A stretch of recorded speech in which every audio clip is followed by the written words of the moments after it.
The Earth is on Fire by Donnie Boone. Climate alarmists warn that the Earth is on fire, but what is your personal experience as an individual? In the late 1970s, in the U.S. Southwest, there was a heat wave, and we set a record, and it was hot. Uh, there were 3 days in a row where it was 112, and 113 degrees.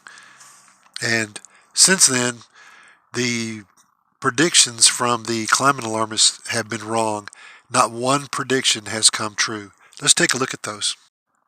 Famine forecast by 1975. Everyone will die in a cloud of blue steam by 1989. An ice age by year 2000. And America is subject to water rationing by 1974. A new ice age by 2020 or 2030. A new ice age by 2070. Space satellites show new ice age coming fast. 1974, another ice age. Ozone depletion, a great peril to life. Scientific consensus, planet cooling, famines imminent. 1980, acid rain kills life in the lakes. 1978, no end in sight to 30-year cooling trend.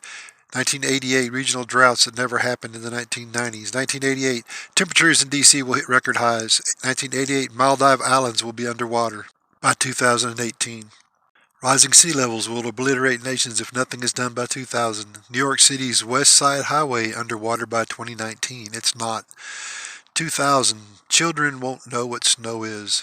By 2002, famine in 10 years if we don't give up eating fish, meat, and dairy. Boy, they're really trying to control our lives, aren't they? Britain will be Siberia by 2024. Arctic will be ice-free by 2018. Climate genius Al Gore predicts ice-free Arctic by 2013. That's a really stupid one. Climate genius Prince Charles says we have 96 months to save the world. UK Prime Minister says 50 days to save the planet from catastrophe. And that was in 2009. We've gone long beyond that. Climate genius Al Gore moves 2013 prediction of ice-free Arctic to 2014. Man, that's stupid. Arctic ice-free by 2015. Only 500 days more before climate chaos. In 1968, the prediction was overpopulation will spread worldwide, and in 1970, the prediction was world will use up all its natural resources. Well, yeah, eventually. In 1966, the prediction is oil gone in 10 years. I'd like to point out that peak oil has been predicted since like the 1890s.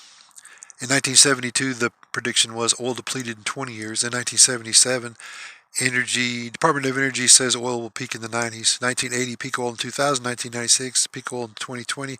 2002, peak oil in 2010. 2006, super hurricanes.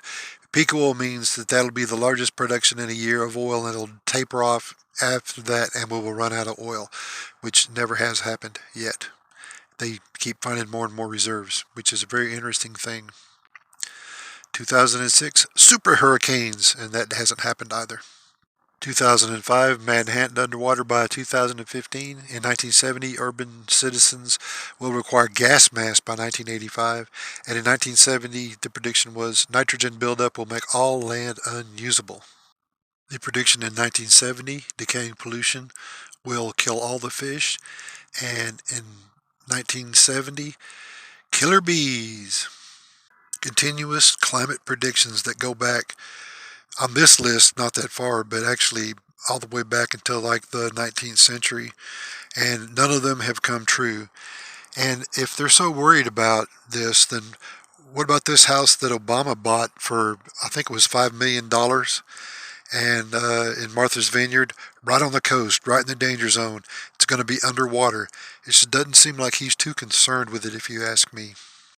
I have a friend in Norway that DM'd me on Messenger, and he wrote, winter in Norway is the same as always. Some winters are not as cold with little snow, and some are cold with lots of snow. The usual winter is from January to March with no more or less cold or snow, by which he meant that most winters are average.